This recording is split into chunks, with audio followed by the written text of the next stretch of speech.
en torno a tu palabra. Pedimos que nos ilumines, que nos muestres las verdades ocultas de tu palabra y que podamos, Señor, hacer tu voluntad. Queremos ser gente madura, queremos, Señor, ser gente útil en tus manos y en tu reino. Y por eso te pido que el mensaje de esta tarde produzca en nosotros esa madurez, esa firmeza espiritual para poder hacer las cosas bien y decentemente, como dice tu palabra. Guíanos, Señor, y que todo lo que hablemos sea de bendición, en el nombre bendito de Jesús. Amén y amén. Vamos a ir en primer lugar a un pasaje del Evangelio según San Mateo, lo tengo aquí anotado, es el capítulo 26, por favor. Mateo, capítulo 26, a partir del versículo 47 hasta el 54. Mientras todavía hablaba, vino Judas, uno de los 12, y con él mucha gente con espadas y palos, de parte de los principales sacerdotes de los ancianos y de los ancianos del pueblo. Y el que le entregaba les había dado señal diciendo: al que yo besare, ese es, prendedlo.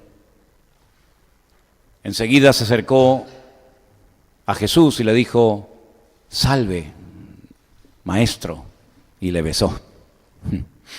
Jesús le dijo: amigo, ¿a qué vienes? Entonces se acercaron y echaron mano a Jesús y le prendieron.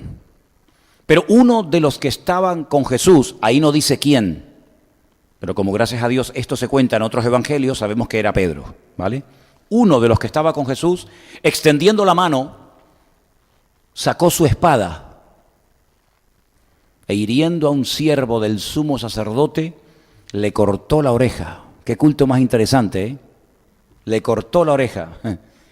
Entonces Jesús le dijo: vuelve tu espada a su lugar, porque todos los que tomen espada, a espada perecerán. ¿Acaso piensas que no puedo ahora orar a mi Padre y que Él no me daría más de 12 legiones de ángeles? Pero ¿cómo entonces se cumplirían las Escrituras de que es necesario que así se haga? Amén, hermanos.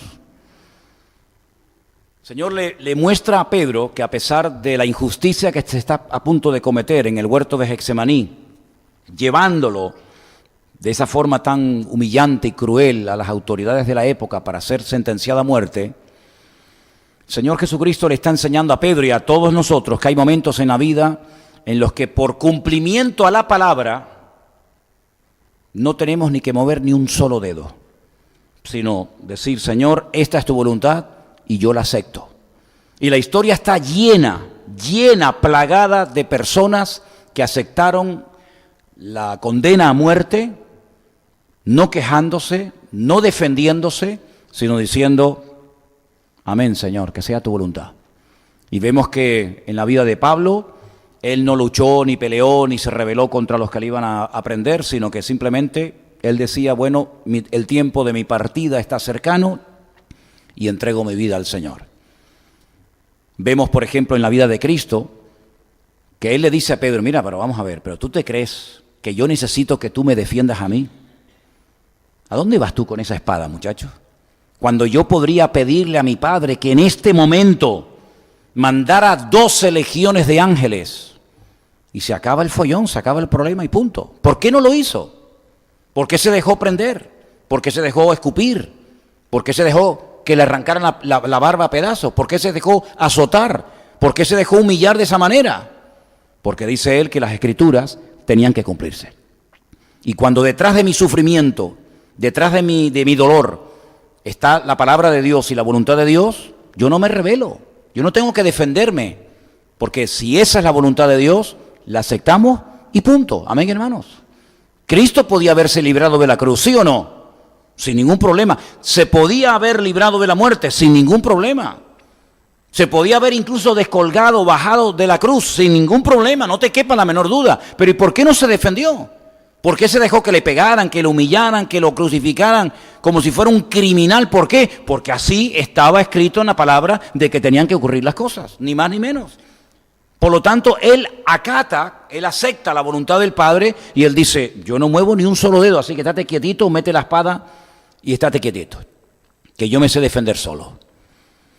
Entonces vemos que hay momentos en los que el Señor Jesucristo acepta la voluntad del Padre sin ningún problema, no se defiende, no empieza a despotricar en contra de las autoridades, no empieza a decir, esto es una injusticia, ¿qué están haciendo? ¿Pero qué hacen? Sino que él se deja llevar y como cordero mudo fue llevado al matadero. Y así dio gloria al Padre. Pero hay otros pasajes donde no actuó igual.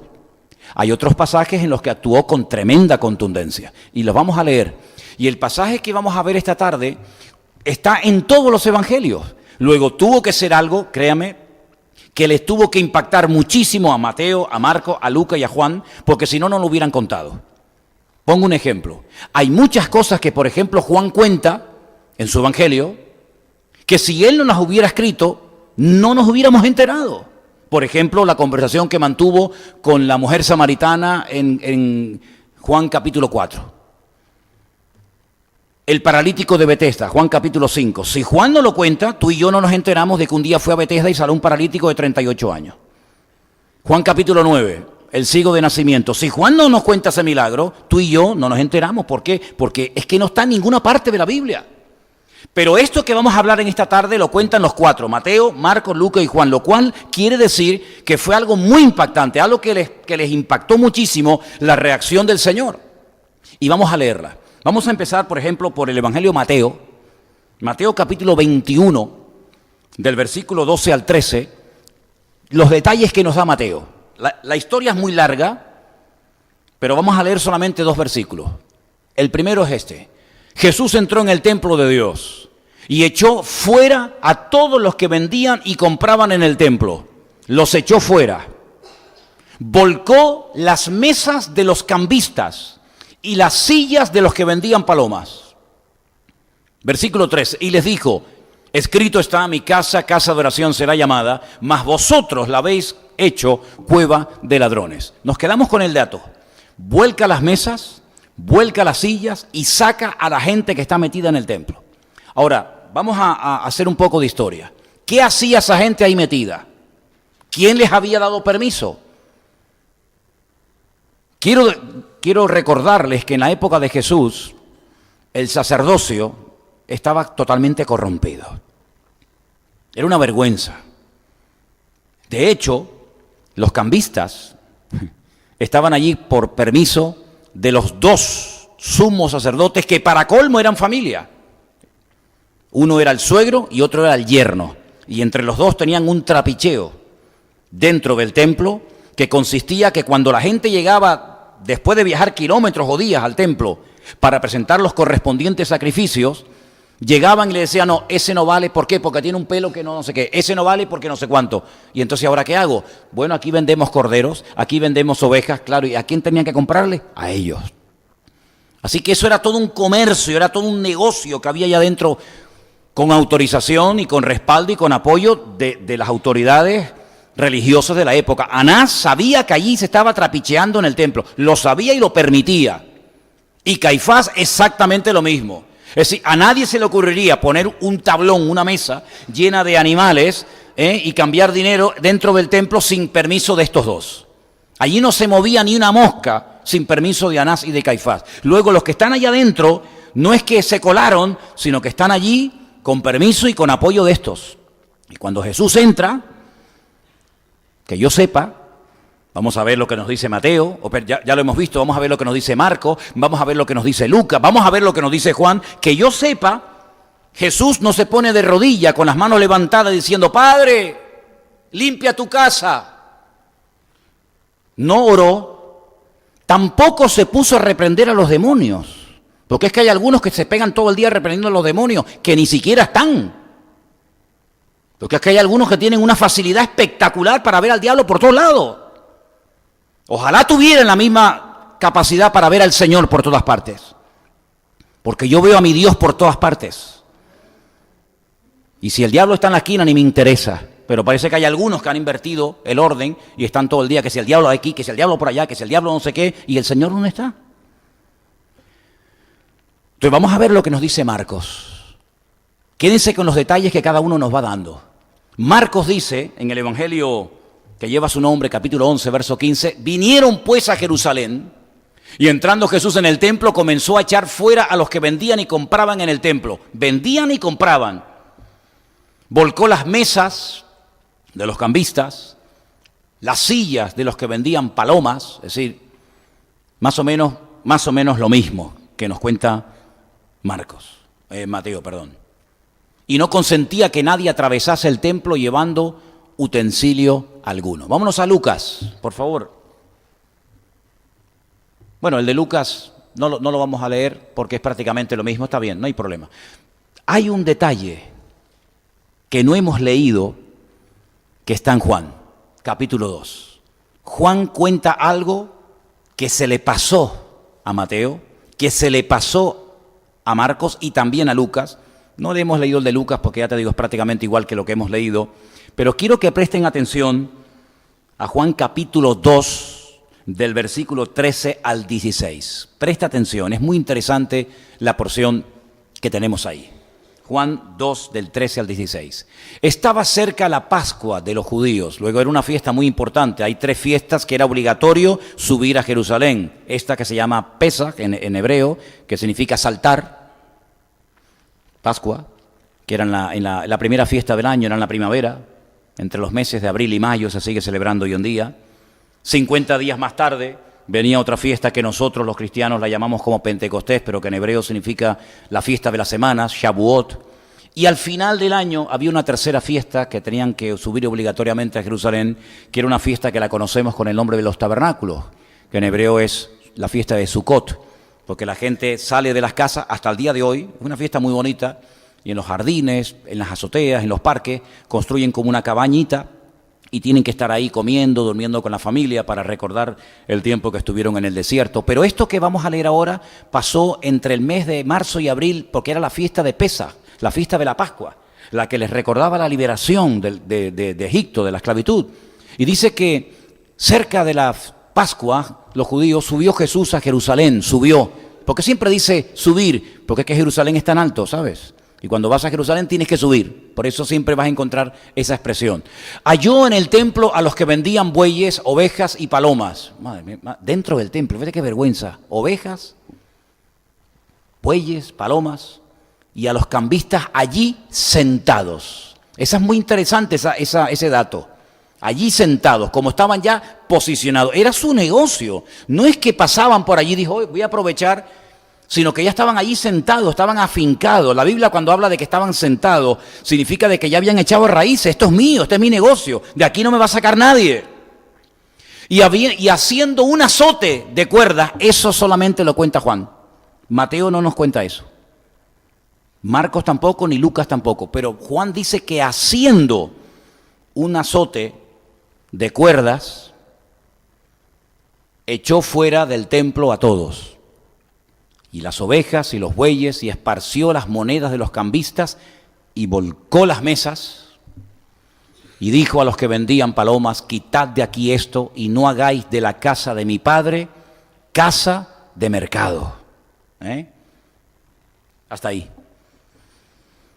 Repito, no veo a Jesús orando cuando tiene que limpiar el templo. No se pone a orar. ¿Orar para qué? Hay gente que se cree que orando lo arreglan todo. Si hay 2 hermanos peleados, lo que tienen que hacer es arreglarse entre ellos, no ponerse a orar, ¿verdad? Si le tienes que pedir perdón a alguien, ¿para qué te pones a orar, mijo? Vete y pide perdón. Ahora no es el momento de orar. ¿Tú no sabes que en la Biblia dice la Escritura que hay un tiempo en la vida para todo? ¿Lo habéis leído, no? Eclesiastés capítulo 3. Suma, suma, vete contando todas las cosas que en la vida dice el Señor que uno tiene tiempo. Tiempo de reír, tiempo de llorar, tiempo de sembrar, tiempo de cosechar, tiempo de vivir, tiempo de morir. Hay tiempo en la vida para todo. Y en la vida hay un tiempo que es el tiempo de orar. Pero tú no sabes que en la Biblia hay momentos en los que Dios le dice a la persona, ¿qué haces orando? ¿Por qué te pones a orar? Claro, es algo fuerte, que Dios te interrumpa cuando estás orando y te diga, ¿por qué estás orando? Bueno, el versículo dice, ¿por qué clamas a mí? Y es cuando Moisés está en peligro, vienen los egipcios a prenderlos para llevarlos otra vez cautivos a Egipto, enfrente está el Mar Rojo y no hay escapatoria. Si vas para atrás te matan, si para adelante nos ahogamos. Pues ¿qué hacemos? ¿Nos ponemos a orar? ¿No lo hubiéramos hecho también nosotros? Claro, es muy fácil cuestionar lo que hacen los demás de malo, pero ¿y tú qué hubieras hecho, mijo? Imagínate, estamos en el desierto, niños, mujeres, ancianos, estos desgraciados vienen otra vez a atacarnos, a llevarnos esclavos a Egipto. ¿Qué hacemos? No tenemos armas, somos esclavos recién salidos de la esclavitud, no podemos defendernos. ¿Qué hacemos? Pues venga, hermano, vamos a ponernos a orar. Y el Señor lo interrumpe y le dice, ¿por qué estás clamando a mí? Me imagino que Moisés se llevó una sorpresa, no lo dice la Biblia, pero habrá dicho, Señor, ¿y qué quieres que haga? El Señor le dice, extiende tu vara y marcha hacia adelante. Ya el Señor le había dado instrucciones a Moisés y le había dicho, me sacas a mi pueblo de aquí y me los llevas allí. Y cada vez que te veas en apuros, cada vez que tengas situaciones difíciles que se te escapan de tus manos, usa la vara, que para eso te la di. Es decir, usa la autoridad que te he dado. No era solamente para mostrarle en Egipto al faraón que Dios está contigo, sino es una vara que tienes que saber utilizarla en momentos difíciles. No la uses para cualquier momento, porque en otro momento de su vida usó la vara, cuando no tenía que usarla, le pegó a la piedra y Dios le dijo así, pues ahora no entras a la tierra prometida. Si todo tiene un tiempo en la vida, ahora no es el tiempo de orar, ahora es el tiempo de extender la vara y ver la gloria de Dios y que el pueblo pase. Y hay otro momento en el que el Señor le dice, háblale a la roca, coge la vara y se cree que con la vara puede hacer lo que le da la gana y golpea la roca, y ese fue el motivo por el cual el Señor le dijo a Moisés, ahora no entras a la tierra prometida, porque has usado algo que no es el momento de usarlo. ¿Te das cuenta? Entonces uno tiene que crecer como creyente maduro, hermano. Es tiempo de madurar y darnos cuenta que hay momentos para reprender, cuando hay que reprender. Hay momentos para orar, hay momentos para hablar, hay momentos para callar, hay momentos para actuar en fe, hay momentos en la vida para todo. Y no vemos al Señor Jesucristo entrando al templo y diciendo, a ver chicos, Juanito, ven para acá, ven, mira, vamos a ver. Les voy a dar un estudio bíblico. Esto no se hace, esto está muy feo. Cojan las cositas, háganme el favor, salgan para afuera, esto está feo. Esto es un lugar de oración, esto no se puede hacer esto, chicos. Yo no veo al Señor así. ¿Y por qué no reprendió al diablo? Porque allí no estaba el diablo. No reprendió al diablo. ¿Qué es lo que hace? Volcó las mesas, las sillas, hizo un látigo, sacó a la gente a patadas del templo. Si hubiéramos estado allí nosotros, ¿cómo hubiéramos reaccionado? Señor, ¿qué te pasa? ¿Qué has hecho? El Señor nos da un ejemplo impresionante de cómo hay que actuar a veces con contundencia con personas que no tienen el más mínimo respeto y temor de Dios. Y la casa de Dios, lo que llamamos casa de Dios, que esto no es casa de Dios, esto es un local, pero lo que llamamos la iglesia, se tiene que respetar. Y en nuestra constitución, ya dejando un tanto la Biblia aparte, en nuestra constitución, una de las cosas que se dice es que los lugares de culto son inviolables. No puede entrar ni siquiera la autoridad sin permiso. ¿No se acuerdan ustedes cuando entró aquí hace años la Policía Nacional por una persona que se subió aquí arriba y empezó a hacer el numerito, que la Policía Nacional entró y se me puso aquí delante y me dijo, ¿usted nos da permiso? Primero para entrar, pero usted nos da permiso para subir a la plataforma y sacar a esta persona de la iglesia. Le dije, les doy el permiso. Entonces subieron, cogieron y se llevaron a esta persona. ¿Qué te parece? Y la Policía Nacional se la llevó arrastrando se la llevó. Entonces, amados hermanos, en la vida cristiana hay momentos para aguantar el chaparrón, ¿vale? Hay momentos en los que el Señor Jesucristo dijo, Pedro, estate quieto, no te preocupes, yo si quisiera salir de esta, vamos, sin ningún problema, pero ahora no es el momento de defendernos, no es el momento de usar, no la violencia, sino la autoridad. No confundan violencia con autoridad. Jesús no usó de violencia, Jesús usó la ira de Dios, porque dicho sea de paso, hay algunas personas que tienen un concepto mediocre de Dios. Es que Dios es bueno. ¿Y quién dice lo contrario? ¿Quién puede levantar la voz en un culto y decir, no, claro que Dios es bueno? ¿Estamos de acuerdo, sí o no? ¿Y amor? Por supuesto. ¿Y misericordia? Por supuesto. Y yo digo una cosa, ¿y quién mandó el diluvio donde murieron millones de seres humanos? ¿Quién mandó el diluvio al mundo? Donde murieron niños, mujeres, ancianos, matrimonios, animales. ¿Quién mandó el diluvio? Satanás mandó el diluvio. ¿Fue Satanás el que mandó el diluvio para acabar con la humanidad? Eso no dice nuestra Biblia. Nuestra Biblia dice que Dios le dio oportunidad a la raza humana a través de Noé, que predicó durante mucho tiempo, casi 120 años, de que se arrepintieran, y llegó un momento en el que Dios dijo, ¡basta! Y Dios mandó un diluvio que no dejó títere con cabeza. Ya previamente había dicho, los que se quieran salvar no tienen por qué morir, solamente es cuestión de ser obediente, meterse dentro del arca y se van a salvar. ¿Cuántos se metieron? 8 personas. Noé, su mujer, sus 3 hijos, Sem, Cam y Jafet, con sus mujeres. Punto. Tuvieron más fe los camellos, los burros y los animales que los seres humanos. ¿Quién destruyó Sodoma y Gomorra? ¿Quién destruyó Sodoma y Gomorra por el fuego? Que hasta el día de hoy, cuando vamos al sur del Mar Muerto, se sabe dónde estaba Sodoma y Gomorra y cómo quedó aquello arrasado. ¿Quién mandó fuego a Sodoma y Gomorra? ¿Quién fue? ¿Fue Dios? Una pregunta. ¿Quién creó el infierno? Porque yo veo a la Nueva Jerusalén de una forma espectacular descrita en los 2 últimos capítulos del libro del Apocalipsis, Apocalipsis 21 y 22. Una ciudad espectacular. Pero es que en el Apocalipsis también me habla de que algunos irán por la eternidad, no por un par de semanas, a portarse bien y después salen, sino por la eternidad, condenación eterna. ¿Quién creó el infierno? Si es que ustedes creen que existe el infierno, porque hay iglesias donde no creen que existe el infierno. Porque algunos dicen, ¿cómo un Dios de amor va a mandar gente al infierno? Pues precisamente por eso, porque Dios es justicia pura y amor total. ¿Te portas bien? Dios te va a bendecir. Lean el capítulo 28 de Deuteronomio si tienen tiempo y les interesa el tema esta noche. Si hacen esto, bendición tras bendición, los animales no se morirán, nadie abortará, todo será una bendición, todo será una maravilla, vendrán por un camino, por 7 serán una bendición. Pero sigue leyendo. Consecuencias de la desobediencia, un desastre, dice, hasta una hoja de un árbol que se caiga a tierra producirá pánico en vosotros. Enfermedades mentales, dice, yo las enviaré en el momento en el que se separen de mis caminos. Sí, es el mismo Dios. Yo no estoy de acuerdo cuando gente dice, no, es que el Dios del Antiguo Testamento era un Dios, mi madre, del garrote y tal, pero el del Nuevo es más suave. Entonces hay 2.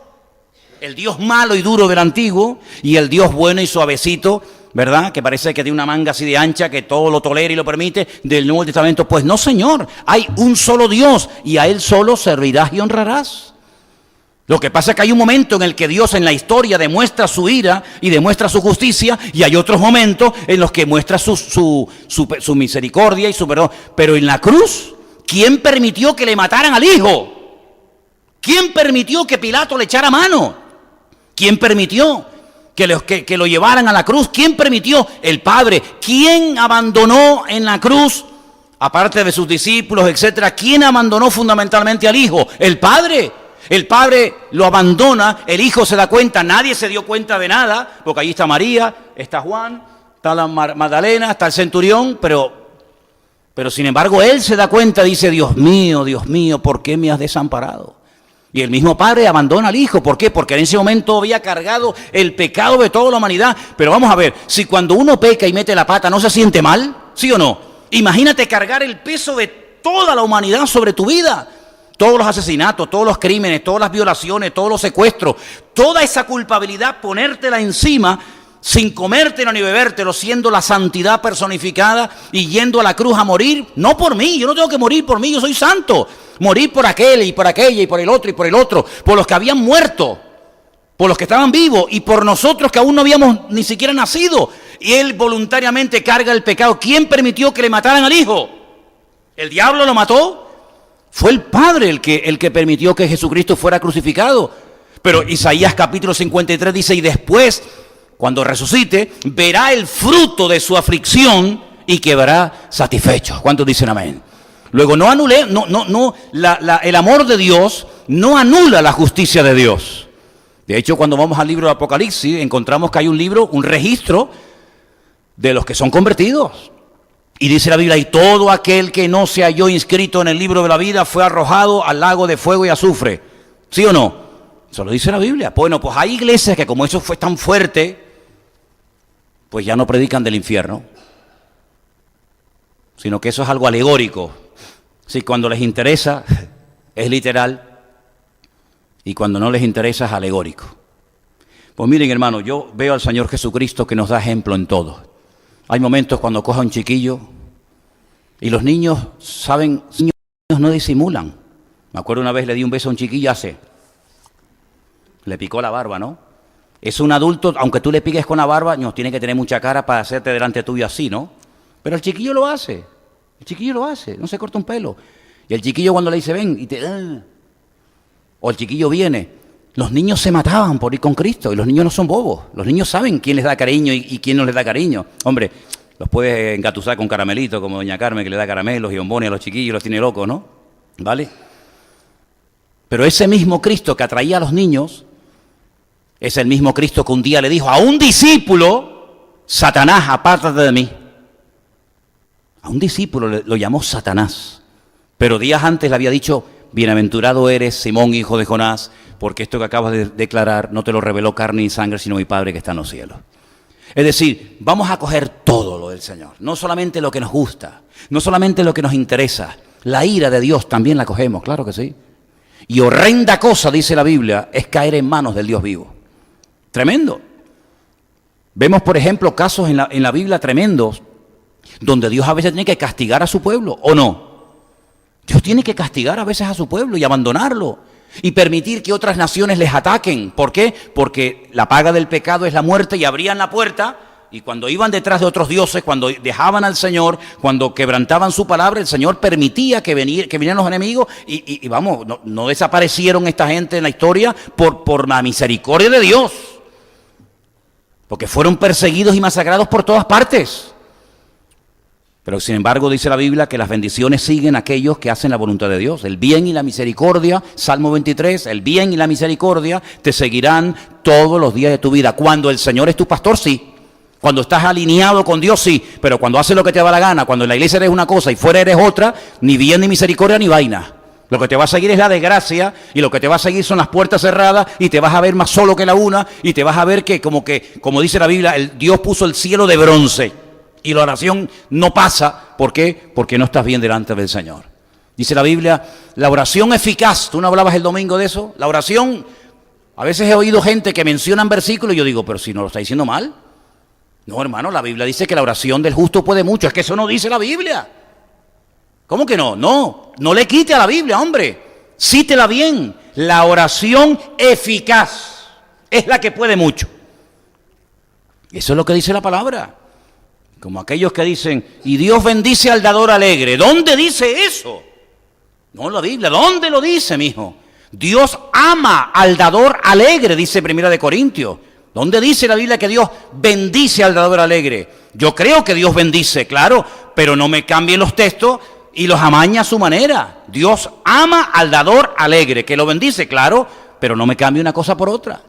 Entonces vemos en la palabra de Dios que el Señor se enfadó, que el Señor volcó las mesas, que el Señor echó a patadas con un látigo que Él mismo se hizo y los sacó de allí a todos. Y dijo, esto no lo voy a consentir, esto no lo voy a permitir. Habéis convertido, y además sabían lo que estaban haciendo, ¿sabes? Porque una cosa es pecar por ignorancia, pero estos no eran ignorantes. Estos querían aprovecharse de la gente, aprovechando las fiestas, aprovechando que subían miles de judíos a Jerusalén para presentar sus vidas delante del Señor y los sacrificios. Estos se querían aprovechar de la gente y estos estaban allí sentados, posicionados, esperando la ocasión como los buitres, esperando que venga la gente para decir, no, ese cordero que traes no vale, el que vale es el mío.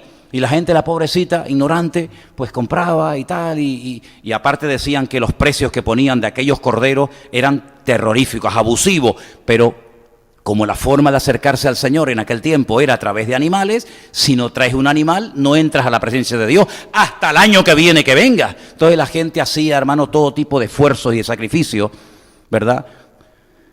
Pero queridos hermanos, gracias al Señor que esos tiempos acabaron. Ya no es por nuestros sacrificios, ya no es por nuestros méritos. ¿Qué méritos y esfuerzos vamos a hacer para ganar nuestra salvación o el favor de Dios? Ninguno. Todas nuestras justicias son como trapos de inmundicia. Ya les dije en su día en hebreo lo que significa trapos de inmundicia, ¿se acuerdan?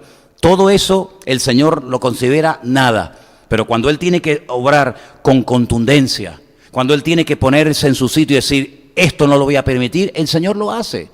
Entonces yo no quiero, hermanos, que ustedes tengan el concepto, primero, de que el Señor se equivocó. Porque el Señor no se equivocó. Amén, hermanos. El Señor no se equivocó.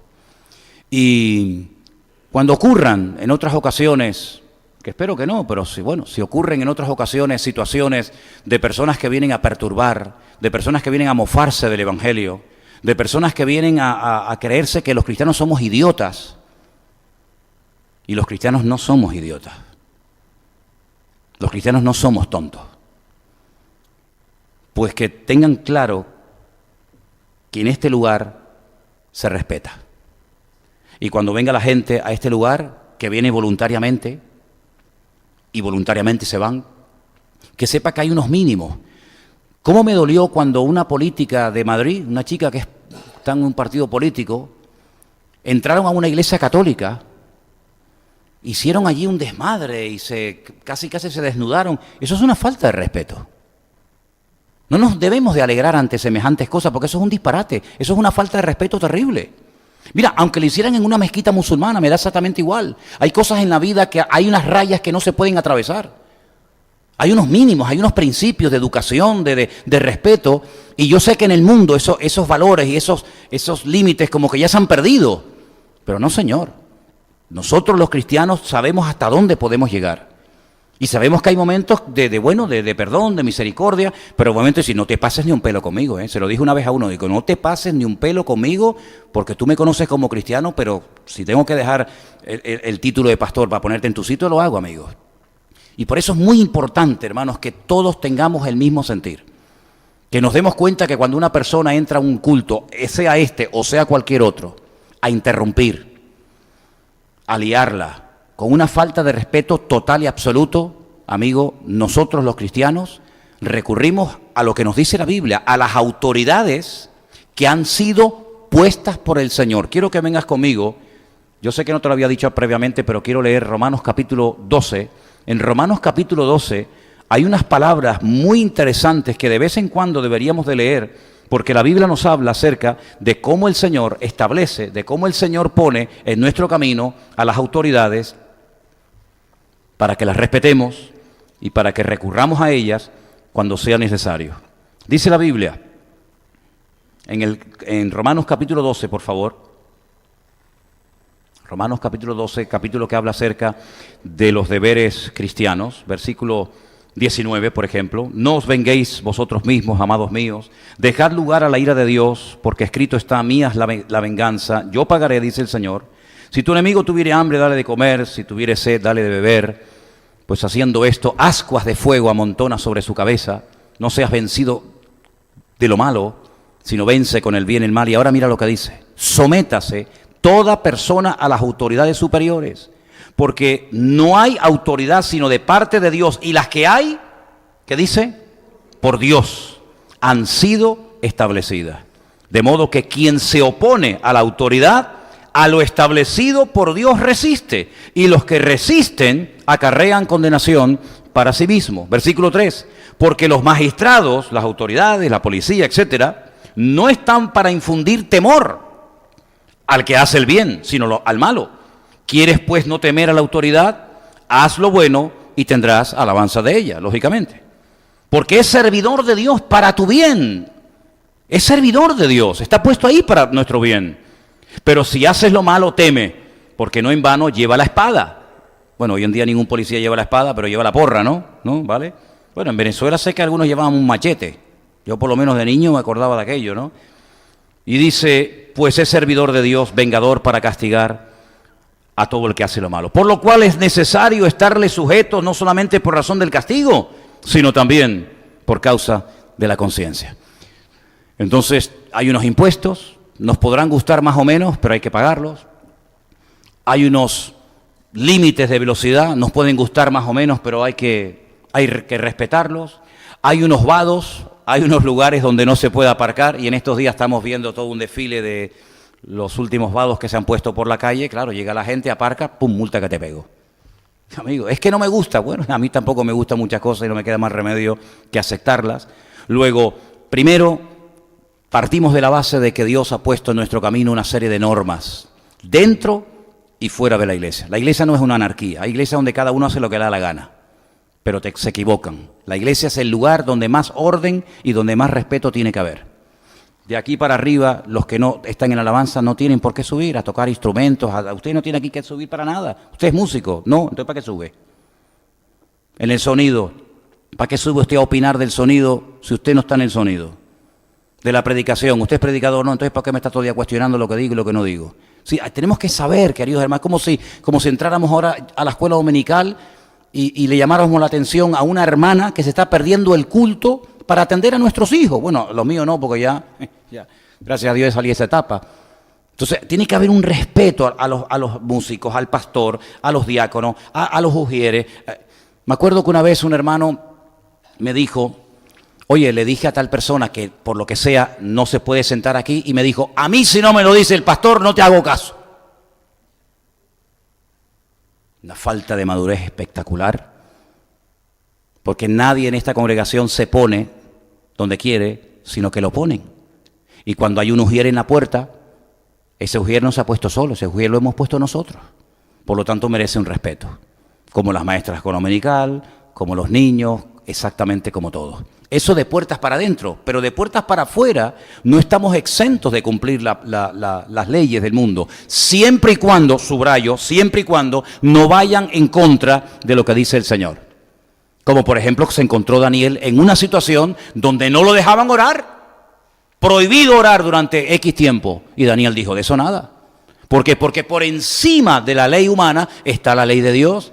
Y si la ley de los hombres me impide orar a mi Dios, lo siento, mijo, pues vas al paredón, pues llévame al paredón, no hace falta, no hay ningún problema. Es decir, nosotros no estamos exentos de cumplir con las normas, de cumplir con las cosas del mundo.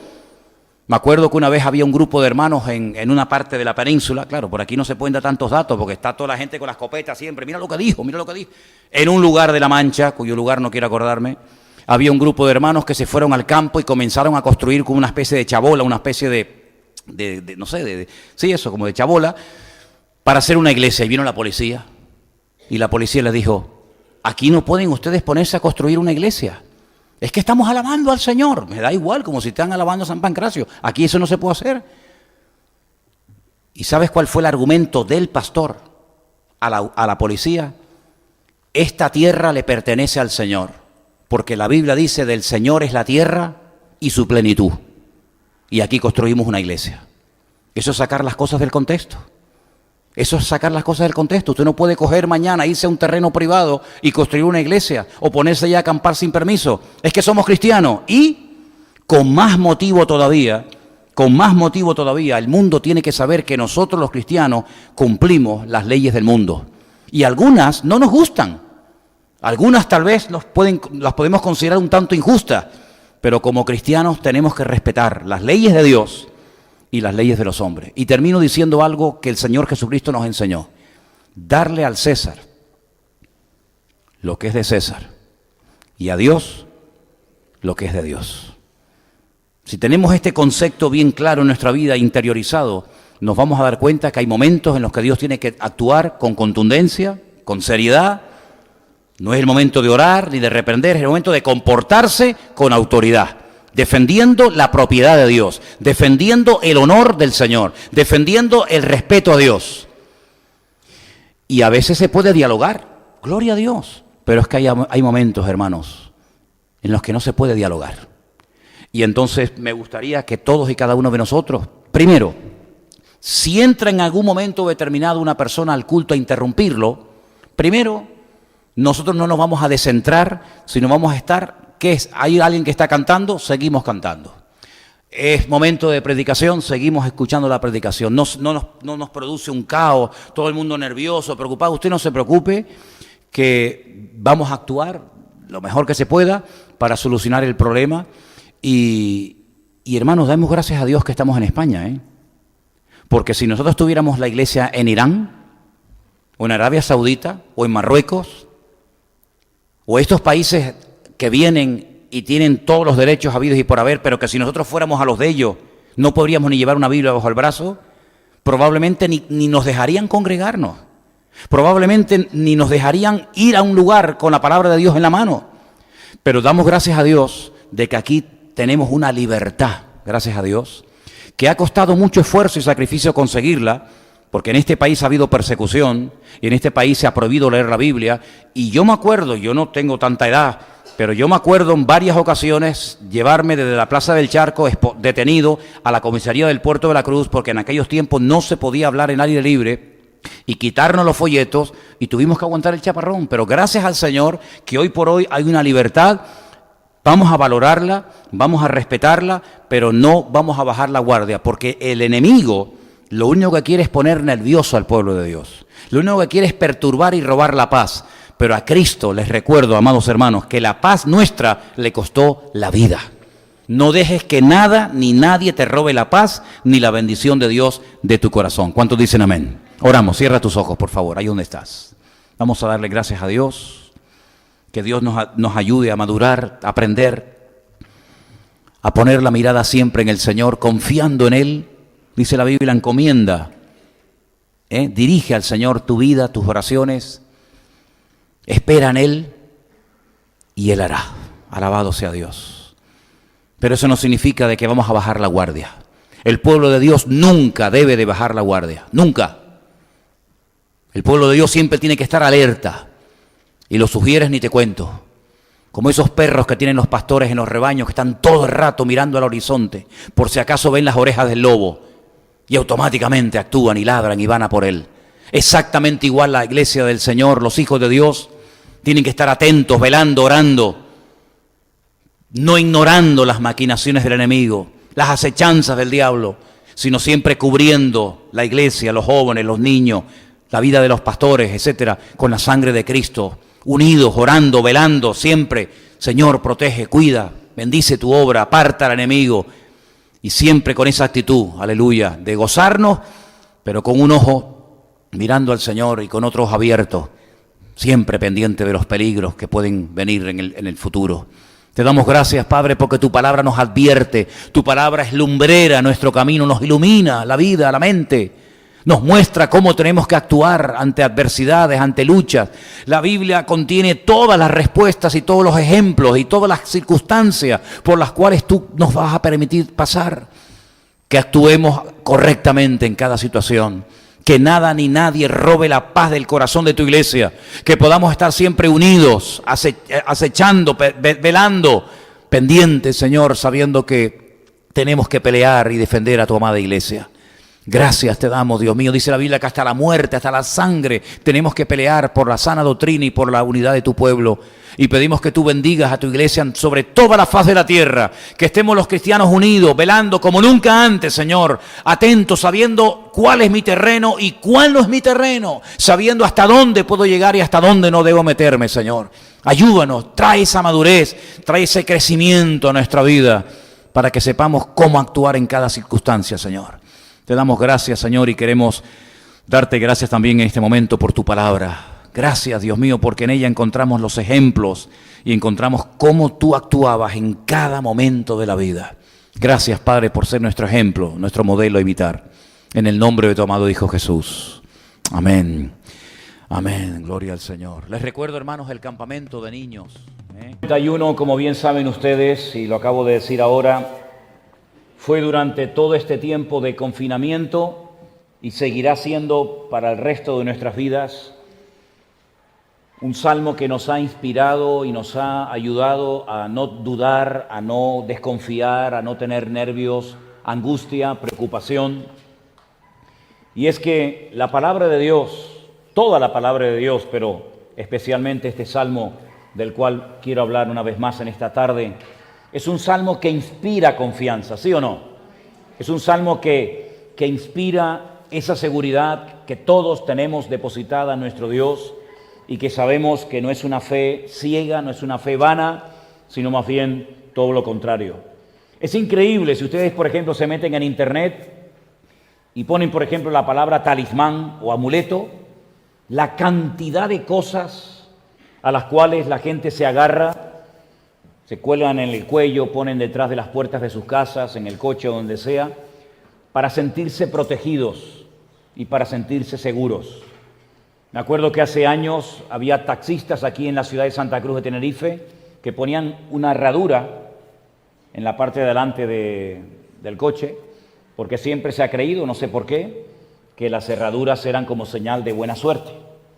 Otras personas llevaban un lacito rojo o llevaban un montón de dientes de ajo en el bolsillo, o incluso algunos que se llamaban o se llaman cristianos, se ponían en los cuellos, colgando en sus cuellos, cruces, creyendo que ese símbolo, con una connotación religiosa, les iba a proteger de los malos espíritus, del mal de ojo o de cualquier cosa que te hicieran en un momento determinado. Y en la Biblia no encontramos en ninguna parte que el pueblo de Dios necesite ningún tipo de amuleto. Nosotros no tenemos que recurrir a ningún tipo de amuleto, a ningún tipo de protección para que nos cuide, para que espante a los malos espíritus, las malas energías, porque nosotros estamos protegidos 24 horas al día por la mano de nuestro Dios. ¿Cuántos dicen amén? Así que nosotros no tenemos que ser personas supersticiosas, no tenemos que tenerle miedo a nada ni a nadie, porque el Señor es nuestra mayor protección frente a lo que conocemos y frente a lo que ignoramos. Ahora bien, el Salmo 91 realmente es un salmo mesiánico. Es un salmo que tiene que ver con la vida del Mesías. No se sabe exactamente quién lo escribió, pero la mayoría de los comentaristas dicen que pudo ser Moisés. Moisés es un hombre que tuvo una comunión con el Señor tremenda, una persona que pasó muchísimas semanas en oración y en ayuno delante de la presencia del Señor. La Biblia dice que una ocasión subió 40 días, en otra ocasión subió otros 40 días en oración y en ayuno. Y el Salmo describe a un hombre que conoce a Dios. De hecho, si ustedes se fijan bien, en los dos primeros versículos se mencionan 4 nombres diferentes de Dios. Y no cualquier persona de esa época conocía los nombres de Dios. Pero no solamente el nombre, sino lo que significan esos nombres y por qué a Dios se le llama con esos nombres. Por ejemplo, en el versículo 1 se le llama el Altísimo. En hebreo el nombre Altísimo es Elión. El segundo nombre que aparece es muy conocido, pero generalmente se traduce como el Todopoderoso, pero realmente la traducción más exacta sería el Todo Suficiente, el que no necesita de nada ni de nadie para ser Dios o para hacer lo que quiere hacer como Dios, y es Shaddai. Ese nombre es tan conocido y tan popular en el pueblo de Israel que cuando ponen esa famosa mezuzá con los versículos dentro en la puerta de las casas, en esa cajita, en esa mezuzá, aparece una letra Shin, que es la primera, como ustedes pueden comprobar, del nombre Shaddai. Y aparece ese nombre en el primer versículo. Moraré bajo la sombra del Omnipotente. En el versículo 2 aparece el tetragramatón, el nombre de 4 letras que se traduce en la Reina Valera por Jehová. En otras Biblias se traduce como Yahvé, y son esas 4 letras, empezando de derecha a izquierda, Yod, Hei, Bat, Hei. Y el último nombre que se menciona en el versículo 2 es mi Dios en quien confiaré, Elohai. Así que en esos 4 nombres, Elión, Shaddai, ahí lo traducen por Jehová, y Elohai, el autor del Salmo 91 está describiendo la confianza que tiene en ese Dios, que para él no es un Dios desconocido. Para él es un Dios muy conocido hasta el punto que él lo llama mi Dios. No en plan genérico, sino que ese Dios todopoderoso, ese Dios altísimo, ese Dios eterno, inefable, ese Dios es el Dios personal de él. Ahora bien, a lo largo del Salmo vemos que Dios es nuestro refugio. Cuando el pueblo de Israel iba a entrar a la tierra prometida, el Señor le dijo a Moisés que escribiera en la ley algo que nos llama la atención, y es que a lo largo y ancho del país, de todo Canaán, tenían que escoger lugares, pequeñas ciudades, que se conocían con el nombre de ciudades de refugio. ¿Y para qué eran esas ciudades? En esas ciudades vivía gente, lógicamente, pero eran ciudades que estaban repartidas por todo el país para que en el caso de que una persona matara a otra sin querer, imagínense que estaba construyendo su casa y pasaba alguien por abajo y de repente le caía una viga de madera, un bloque en la cabeza y lo mataba. Fue sin querer, no fue con premeditación, con alevosía, sino fue un acto sin deseo de matarlo. Hasta que se demostrara que la persona era inocente, tenía que huir lo antes posible y meterse en una de estas ciudades llamadas ciudades de refugio. Entonces él le explicaba a los ancianos de la ciudad lo que había sucedido, se hacía una investigación y si se declaraba inocente, le permitían vivir en esa ciudad hasta que muriera el sumo sacerdote. Si salía de la ciudad de refugio mientras el sumo sacerdote de ese año o de ese momento estuviera con vida, cualquier familiar del difunto podía matarlo y vengar la sangre de la persona. Así que las ciudades de refugio daban eso, refugio, protección y seguridad mientras estuvieras dentro de la ciudad. En el momento en el que salieras, eras vulnerable y corrías serio peligro de morir muerto, asesinado por un familiar del difunto.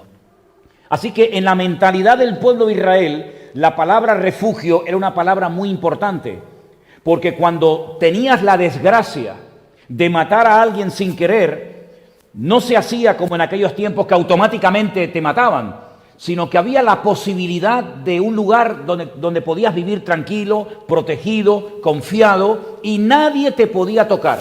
Nadie te podía meter en la cárcel, nadie te podía condenar, porque estabas viviendo en la ciudad de refugio. Y la Biblia dice en el Salmo 91 que nuestro Dios es nuestro refugio constante y permanentemente. Amén, hermanos. En el Salmo 91 además encontramos que Dios es nuestro baluarte.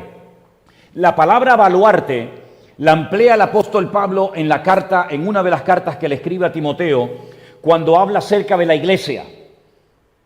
Quiero recordarles que una vez hablamos de un versículo que literalmente dice que la iglesia es columna y baluarte de la verdad.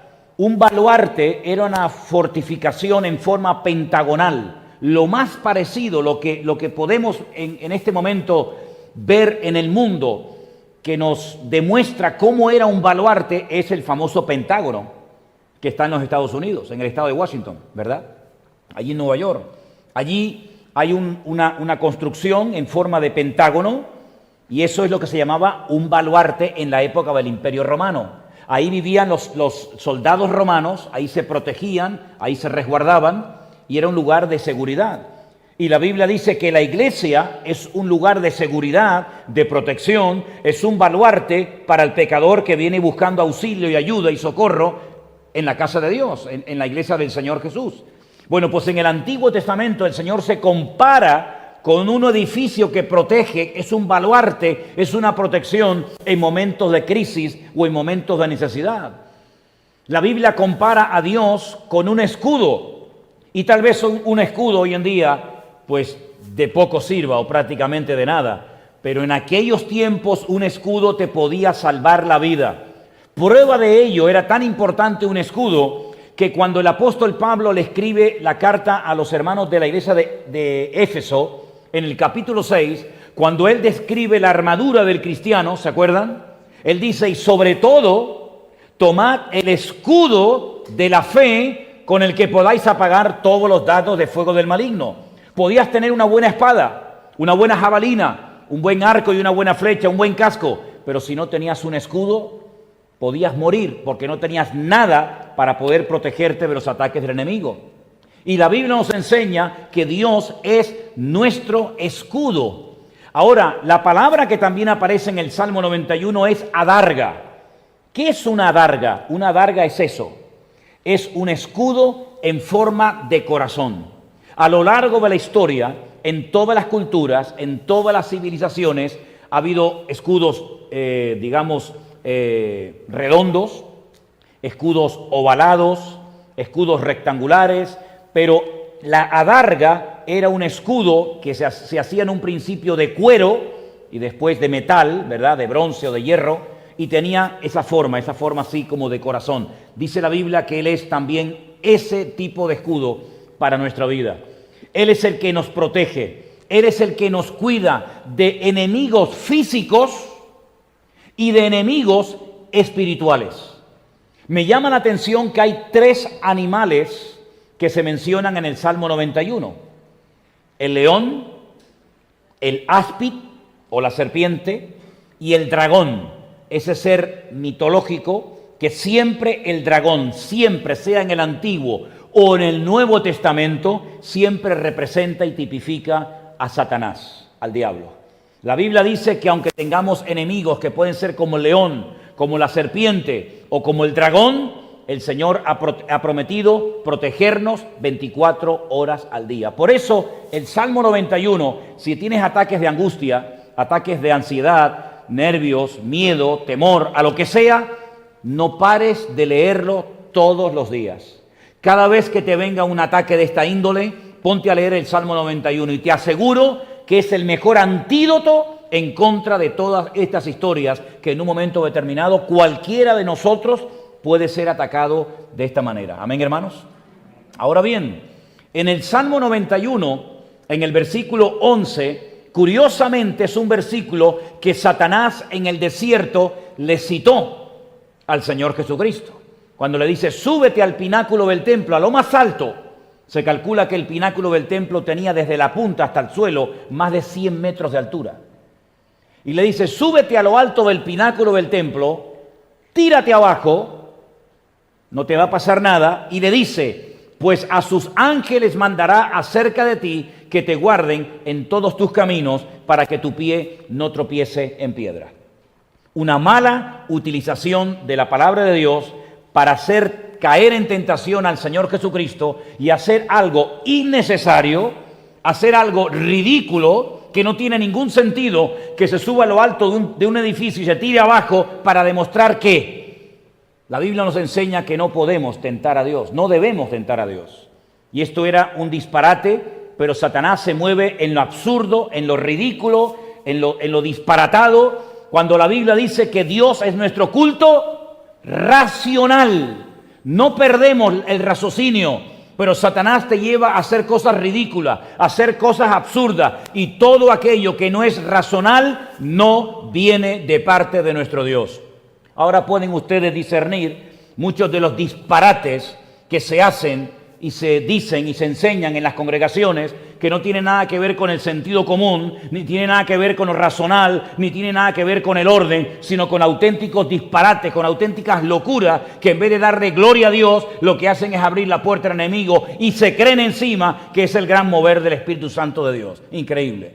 Ahora bien, leyendo el versículo en original, en el versículo 11, la palabra ángeles aparece en plural, en el hebreo no.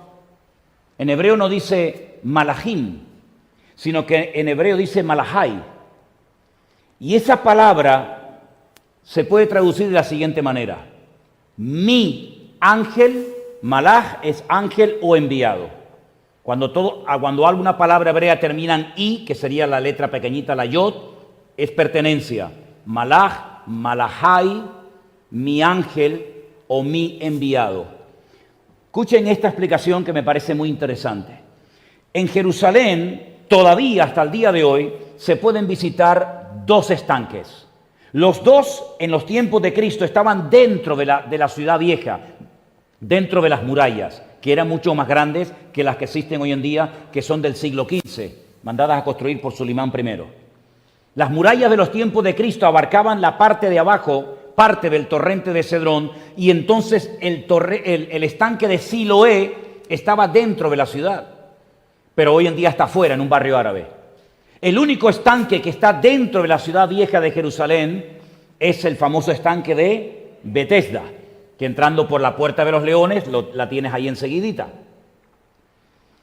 El Señor Jesucristo un día hizo un milagro en el estanque de Betesda a un paralítico que hacía 38 años que estaba esperando el supuesto movimiento del agua, porque decían que un ángel venía de vez en cuando y descendía. Y cuando movía el agua, el primero que se zambullía quedaba sanado, ya el segundo era demasiado tarde. Así llevaba este hombre 38 años esperando algo que nunca había ocurrido. No hay ni un solo ejemplo en la Biblia, ni fuera de la Biblia, que confirme que este relato era verídico. Simplemente era una leyenda que se había transmitido y la gente, como veía la corrupción moral y espiritual del templo de Jerusalén, se iban al estanque de Betesda a esperar el movimiento del agua y, por cierto, nunca se movía el agua. Nunca descendía ningún ángel. Pero el Señor Jesucristo, el enviado del Padre, el malaj, el enviado por el Padre, por Dios, entra un día al estanque de Betesda y sana a un paralítico, y lo sanó instantáneamente. Pero otro día, caminando por las calles de Jerusalén, en Juan capítulo 9, dice que sus discípulos vieron a un hombre, y cuando lo vieron, le hacen una pregunta inmediatamente al Señor. Y la pregunta es: Señor, ¿quién pecó? ¿Este o sus padres, es decir, sus antepasados, para que este hombre naciera ciego, con las cuencas de los ojos totalmente vacías? El Señor Jesucristo dice: ni él ni sus padres, sino que esta persona nació así para que hoy la gloria de Dios se manifieste en él.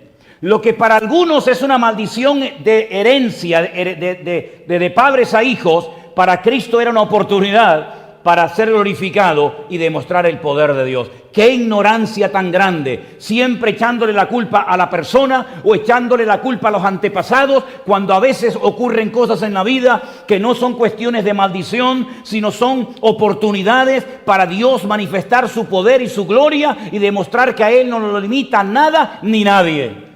Unta barro en sus ojos y lo manda a que se lave en el estanque de Siloé. ¿Y qué significa Siloé? El enviado, el Malahai. Y cuando él va al enviado y se lava con aquellas aguas cristalinas del estanque de Siloé, recobra la vista y vuelve, y todos conocemos el resto de la historia, y aquella frase famosa de este hombre que dice: antes era ciego, mas ahora veo.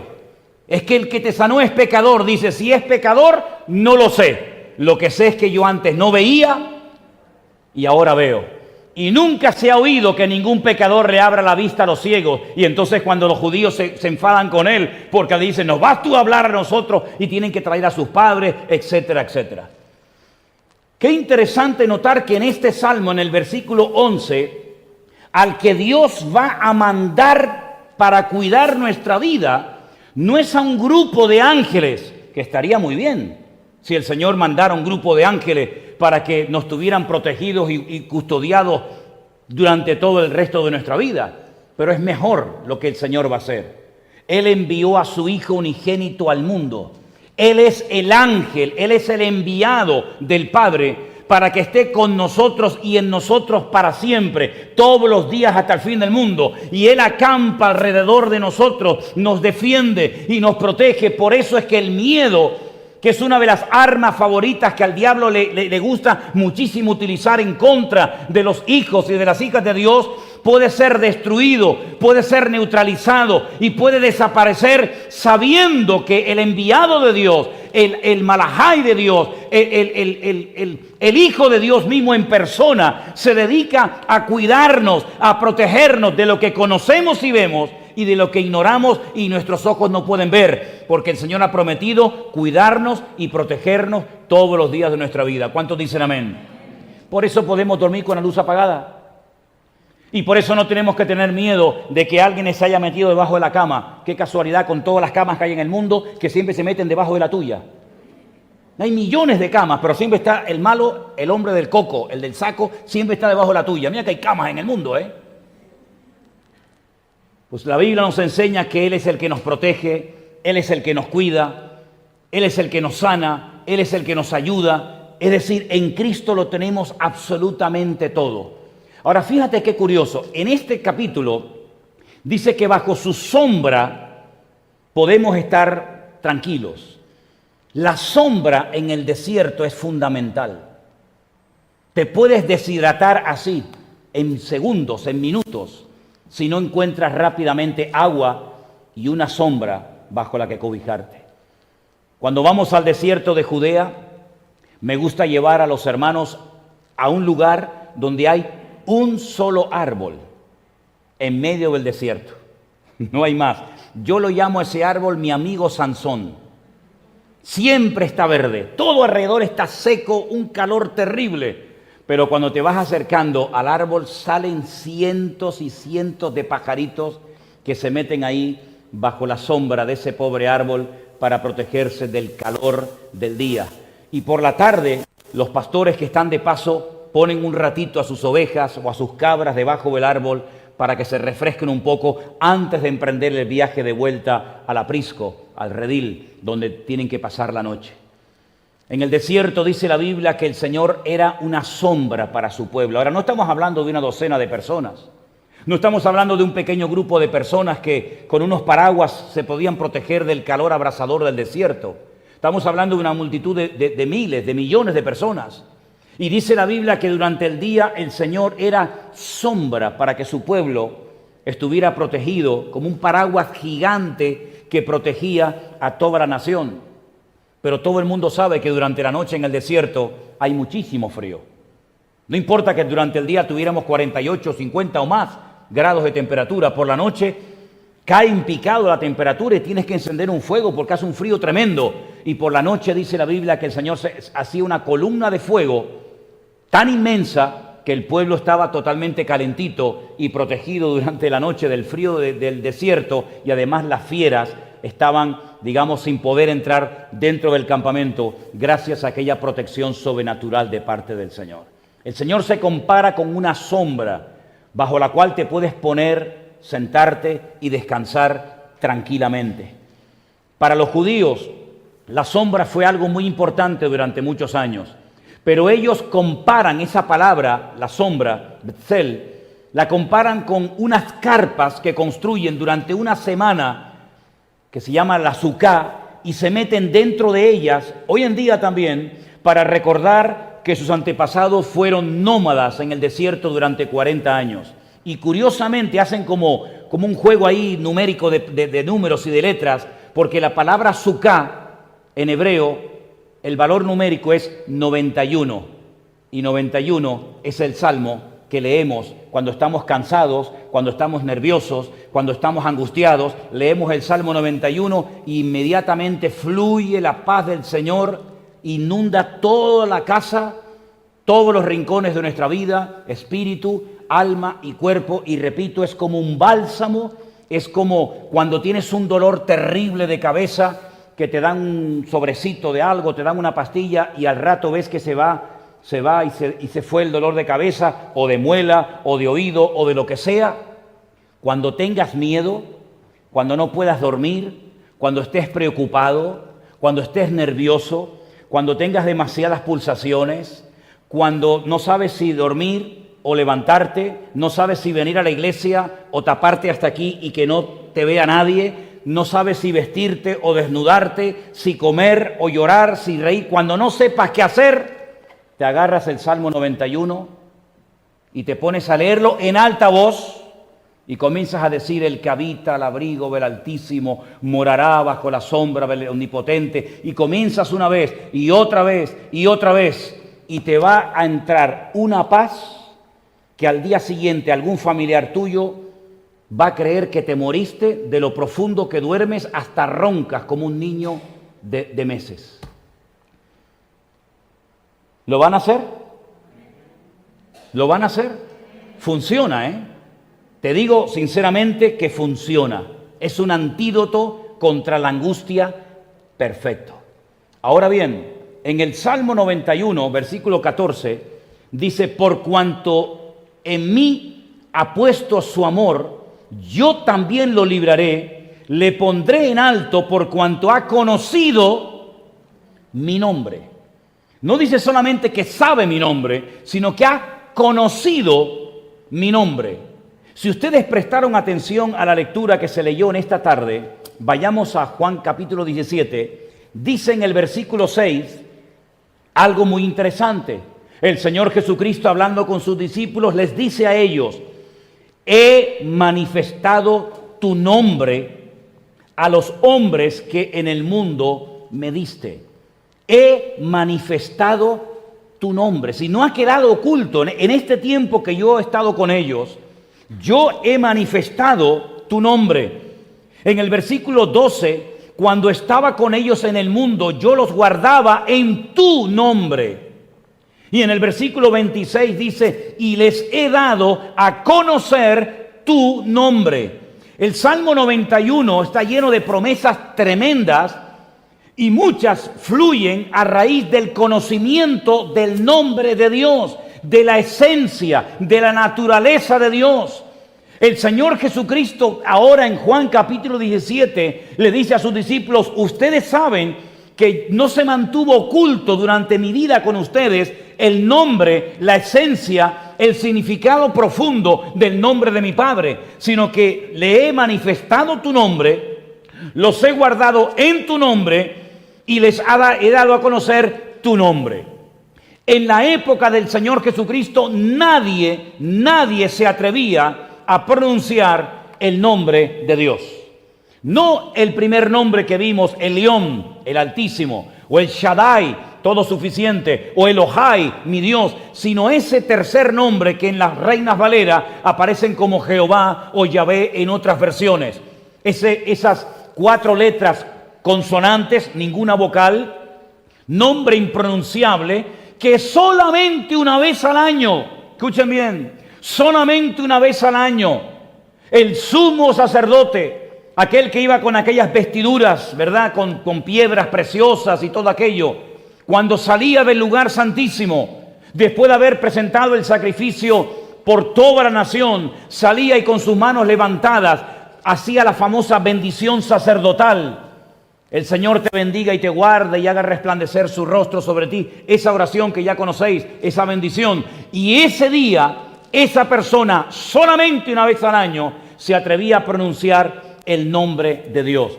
No fue hasta el siglo X después de Cristo, escuchen esto, no fue hasta el siglo X después de Cristo que se comenzaron a poner vocales, rayitas y puntos debajo o encima de las letras para que la gente comenzara a pronunciar el nombre de Dios.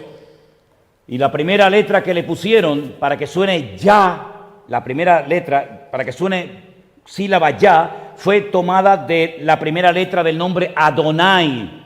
Esa A corta, esa A breve, se le añadieron como una rayita debajo a la yod para que pudieran saber que el nombre de Dios empezaba por ya.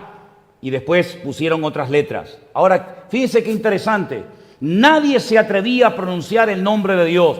Se creían tan indignos, tan miserables, tan desgraciados, que a nadie se le ocurriría, lo apedreaban, lo matarían, si una persona se atrevía a pronunciar el nombre propio de Dios. Sin embargo, el Señor Jesucristo, en el siglo I, les dice: yo les he dicho a ustedes cómo se pronuncia ese nombre. Yo les he enseñado a ustedes lo que significa ese nombre. Ustedes han visto que durante estos 3 años hemos tenido enemigos por la mañana, por la tarde y por la noche. Me han intentado matar, me han intentado despeñar, hemos atravesado desiertos, personas que nos odian, tempestades, y siempre de alguna manera, siempre hemos salido de todas las pruebas y ataques y dificultades victoriosos. Ninguno de nosotros ha muerto, ninguno de nosotros ha sufrido ninguna pérdida. ¿Por qué? Porque yo los he guardado en tu nombre. Porque en ese nombre de Dios hay una protección, es un seguro de vida espectacular. Las personas que a lo largo de la historia descubrieron el poder y la autoridad de ese nombre, hicieron maravillas. Y me remito al caso del rey David, cuando ni siquiera era rey, un joven pastor de ovejas que llega al campamento del rey Saúl y nota, percibe que hay nerviosismo, que hay miedo. Él le lleva comida de parte de su padre, de sus hermanos, y él se informa y le dicen que el enemigo llamado Goliat, todas las mañanas lleva ya 40 días amenazando al pueblo y tiene al pueblo atemorizado. Ha sido un bombardeo día tras día, semana tras semana, que el pueblo ya ni se mueve. Sin embargo, David, que tiene un espíritu diferente, una confianza, una fe diferente, él dice: yo hoy le voy a cortar la cabeza a ese enemigo, y las aves del cielo y las bestias de la tierra hoy comerán sus carnes, y todo Israel sabrá que en el nombre de nuestro Dios hay poder y autoridad. Y él fue no con ejércitos, no con jabalina, sino él fue en el nombre de su Dios. Y en ese nombre derrotó al gigante Goliat. Y fue en el nombre de Dios que Elías hizo descender fuego del cielo y avergonzó el culto a Baal. Y es en el nombre del Señor Jesucristo, que es el nombre sobre todo nombre, que toda rodilla se doblará y toda lengua confesará que Dios es el Señor, para gloria de Dios Padre. ¿Cuántos dicen amén? Por lo tanto, el nombre que Dios nos ha dado es para usarlo. No tenemos que tener ningún miedo. Al contrario, de utilizar para la gloria del Señor su nombre. Es más, el Señor Jesucristo dijo: para que mi Padre sea glorificado, pidan lo que quieran en mi nombre, y de esa manera mi Padre va a ser glorificado. A veces parece como que tenemos que pedir que alguien, digamos, que nos apoye, o tener un nombre de alguien que nos respalde. Hermano, el mejor respaldo, el mejor aval que tenemos en esta vida para hacer cualquier cosa para su gloria y honra es el nombre de nuestro Dios. Y en ese nombre hay poder, y en ese nombre hay autoridad. Él dijo el día que se despidió de sus discípulos: en mi nombre echaréis fuera demonios. Porque esos dragones, esas serpientes, esos leones, esos enemigos que no conocemos ni vemos, todos han sido derrotados y vencidos en el nombre de nuestro Señor Jesucristo. Por eso, mis queridos hermanos, el Salmo 91 es un salmo extraordinario. No es un amuleto, ¿verdad? No vamos a poner ahora la Biblia abierta por el Salmo 91 encima de la mesita de noche para que nos proteja durante la noche. No, eso es superstición. Así no es, eso no es correcto. O voy a abrir el Salmo 91 y me lo voy a poner así en mi pecho y me voy a quedar dormidito, y así el enemigo no me va a poder... No recurras a historias raras. Nos están escribiendo en estos días y llamando gente de muchas partes del mundo, porque se ha puesto de moda el enterrar Biblias en ciertos y determinados lugares. ¡Qué sacrilegio enterrar Biblias! Madre mía. Arrancar hojas de la Biblia, salmos, y ponerlas en ciertos y determinados lugares para santificar los lugares. Eso es brujería. Eso nunca lo hicieron los discípulos. Nosotros no tenemos que estar enterrando Biblias por los terrenos, ni por las casas, ni por ninguna parte. La palabra de Dios no se escribió para que la rompiéramos y para que la enterráramos bajo tierra. La palabra de Dios se escribió para que conociéramos la voluntad de Dios y para que predicáramos su palabra a todo el mundo. Pero es tan grande a veces la ignorancia, la locura, el disparate de la gente, creyendo que están haciendo algo nuevo, algo novedoso. No se dan cuenta de que es un insulto a la palabra de Dios enterrar la Biblia, arrancar hojas de la Biblia y meterlas en sitios, ¿verdad?, para santificar y para cuidar el lugar. Mis queridos hermanos, la mejor protección la tenemos dentro de nosotros. Él está dentro de nosotros, no lo vamos a perder nunca. Él ha prometido estar con nosotros porque somos el templo del Espíritu Santo de Dios todos los días, hasta el fin del mundo. No sabemos lo que va a pasar después del verano.